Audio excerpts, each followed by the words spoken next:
make things wet.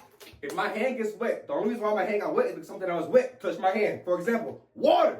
You see, you're trying to be so smart to the point that you sound like an idiot. Now I know why you only had 4 people in your high school classroom. At first I was kind of confused, but now I understand. Now I know why. You're trying to sound so smart to the point you sound like an idiot. So if water isn't wet, you're saying it's dry. Because if something isn't wet, that means it has to be dry. There's no in between. Exactly. You guys are literally idiots. I've already been over this. Water is not wet and water is not dry. It is literally just water. That's it. That's where you're completely wrong. Everything in the world has to be considered wet or dry. Water can't just be water and it can't just be in the middle. That doesn't make sense. Okay, if everything has to be considered wet or dry, then what are you? As of right now, I'm dry. Exactly. And if I throw this water in your face will be wet, but the water will not be. First of all, the water will be wet, and second of all, you wouldn't do that shit.